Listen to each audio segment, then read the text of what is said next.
हरियाणा में सियासी उठापटक के बीच 12 मार्च को मुख्यमंत्री मनोहर लाल खट्टर के मंत्रिमंडल के साथ इस्तीफे ने सबको चौंका दिया। पहले बीजेपी और जेजेपी गठबंधन टूटा, मगर हैरानी तो तब हुई जब शाम होते होते मुख्यमंत्री की कुर्सी पर हरियाणा बीजेपी के प्रदेश अध्यक्ष नायब सिंह सैनी को बैठा दिया गया। इस्तीफे के बाद मनोहर लाल खट्टर ने कहा कि भाजपा ने पहले से ही 10 की 10 सीटें जीती थीं, जो जेजेपी नेताओं ने केंद्रीय नेतृत्व से बात की होगी। आधिकारिक तौर पर कुछ भी नहीं है, लेकिन जेजेपी ने फैसला किया है कि वे लोकसभा सीटों पर अलग से चुनाव लड़ेगी। अगर घटना के नाते से मैं कह सकता हूं तो एक ही है कि जो जेजेपी के लोगों ने लोकसभा की सीटों के बारे में जो डिमांड की थी, चूँकि भारतीय जनता पार्टी की पहले से 10 की 10 सीटें भारतीय जनता पार्टी के चुनाव चिन्ह पर लड़कर के हमने नरेंद्र मोदी जी के झोले में दी हुई है और वही हमारा अगला मंसूबा है। इसलिए केंद्रीय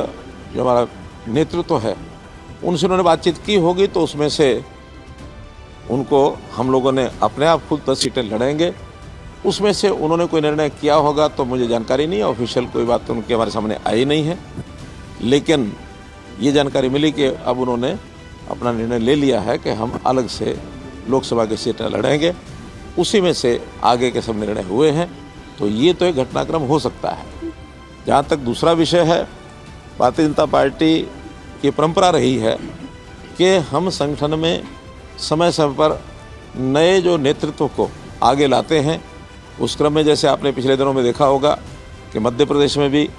एक नए चीफ मिनिस्टर आए, राजस्थान में एक नए चीफ मिनिस्टर आए, इसी प्रकार से छत्तीसगढ़ में भी नए चीफ मिनिस्टर आए हैं। ये ठीक है कि वो विधानसभा के चुनाव के बाद आए हैं,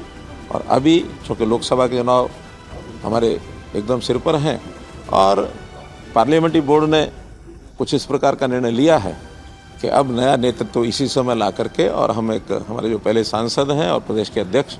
श्री नायब सिंह सैनी, उनको जो है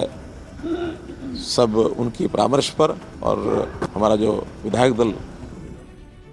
मंडल है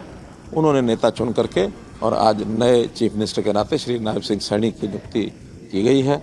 और इससे कम से कम मैं प्रसन्न हूँ कि एक नया नेतृत्व समय रहते